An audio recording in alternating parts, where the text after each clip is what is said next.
Bom, eu vou aproveitar os minutos finais aqui para completar um pouco as respostas. Em relação à Argentina, eu tive a oportunidade de acompanhar. O caso da Argentina é muito importante para nós.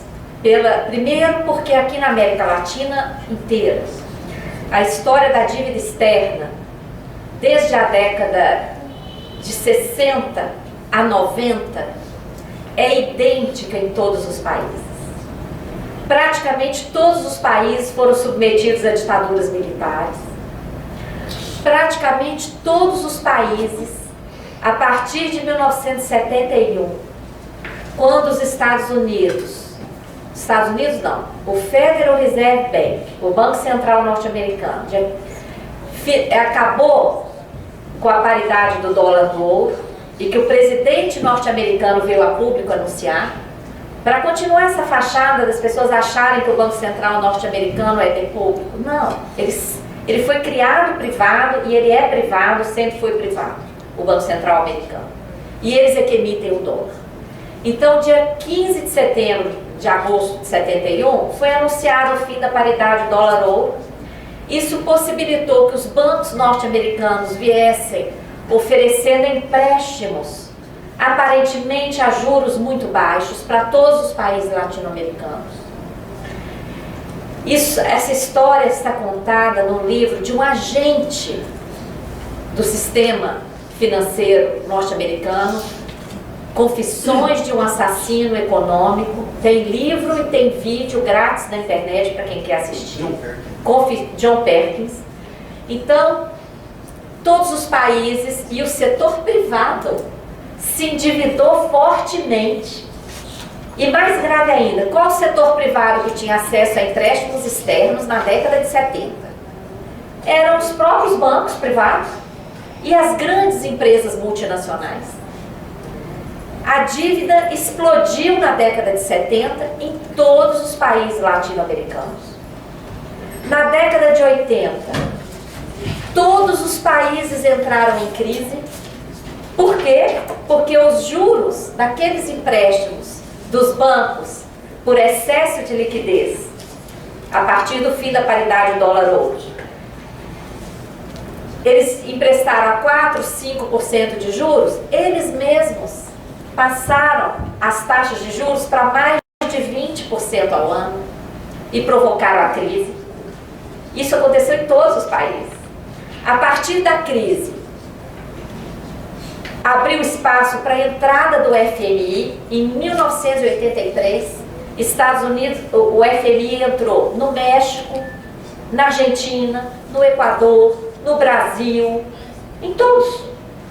Em 1983, o FMI exigiu que todos os nossos países fizessem o mesmo tipo de acordo. A gente, quando lê o acordo de um país, depois lê o do outro, fala assim, não, peraí, esse aqui é o do Equador, não, esse aqui é o da Argentina, não, é do Brasil. Não, são todos idênticos. Só mudam os valores. Todos os contratos submetidos às leis de Nova York, assinados em Nova York, todos os contratos transferiam toda aquela dívida externa do setor público e do setor privado para o Banco Central. Então, o Banco Central argentino assumiu a dívida do setor público e setor privado argentino. O Banco Central do Brasil assumiu a dívida do setor público e do setor privado do Brasil. O Banco Central do Equador, a dívida do setor público e do setor privado. Isso de 83 em diante. Em 92, essas dívidas prescreveram. E nossos países renunciaram a essa prescrição.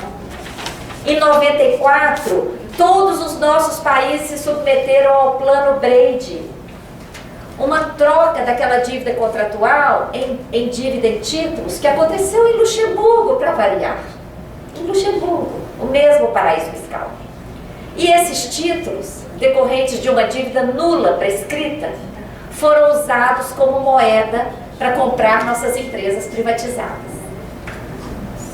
Então, quando a gente fala em corrupção, essa corrupção que sai nos jornais, E quando a gente analisa os contratos, gente, por isso que enquanto eu for vivo, vocês vão me ouvir falando, convocando vocês para fazer auditoria. Porque quando a gente aprofunda nessa história, quando a gente lê os contratos, quando a gente lê as cláusulas, uma cláusula que diz: o meu país renuncia à sua soberania. Gente, por escrito, com todas as letras, é uma punhalada. Quando você lê, por meio desse contrato, eu renuncio a reivindicar a nulidade, a ilegalidade desse contrato. Eu pergunto, para que uma cláusula dessa? É porque está na cara que o contrato é nulo, é ilegal. Entendeu?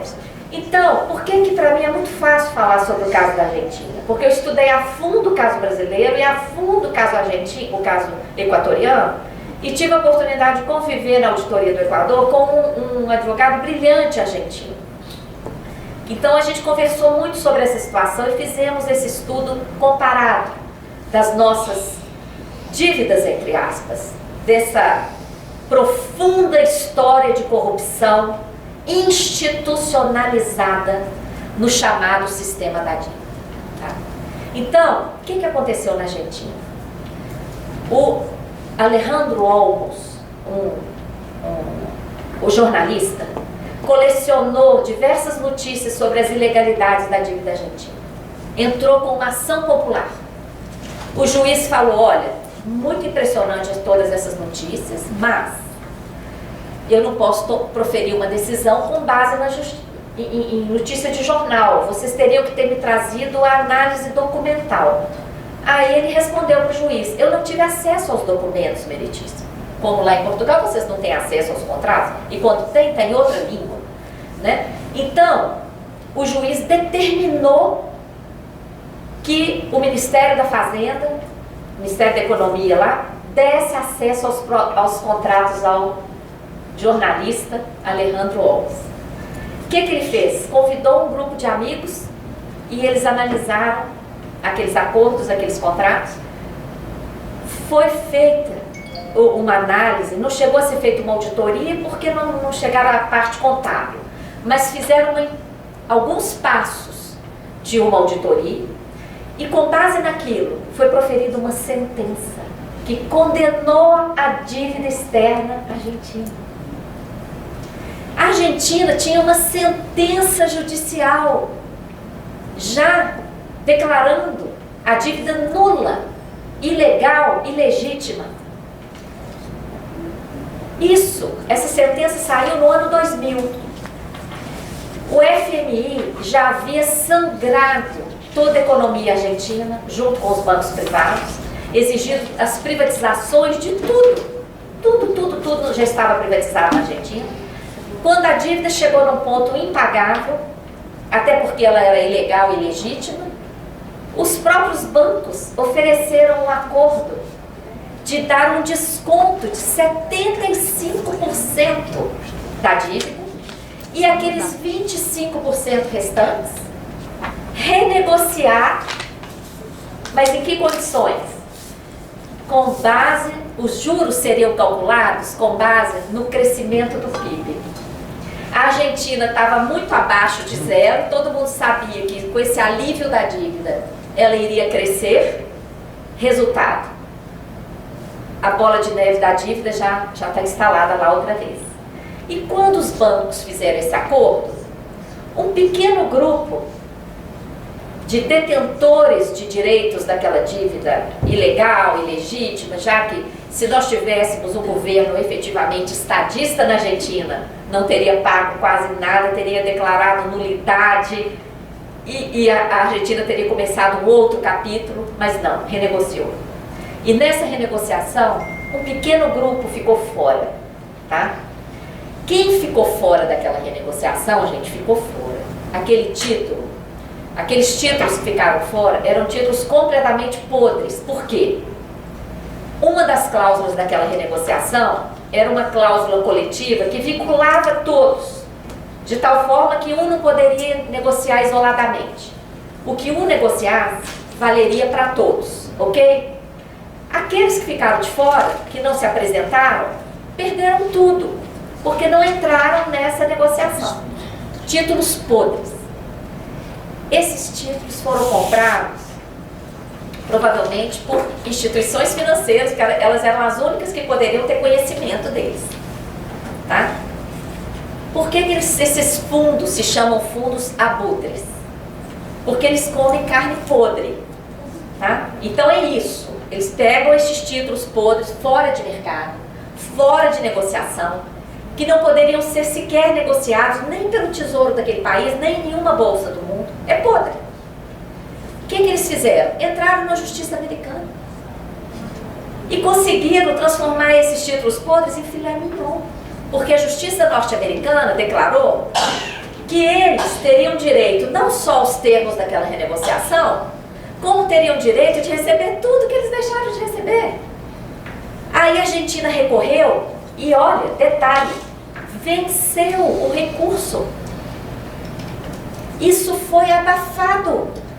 E agora o Macri renegociou com uma sentença ganha. Então, gente, a história se repete. Lá atrás, a Argentina tinha uma sentença na mão, deixou de lado e renegociou, aceitou desconto de 75% e renegociou com taxa de juros vinculada ao crescimento do PIB, que turbinou o crescimento daqueles 25%, que logo eles viraram 100 outra vez.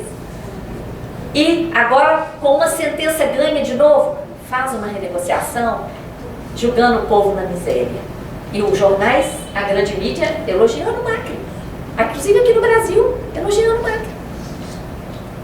Olha, é por isso que eu convoco todo mundo para aprofundar e para estudar, senão a gente continua marionete na mão da grande mídia e na mão do chamado mercado, que não passam de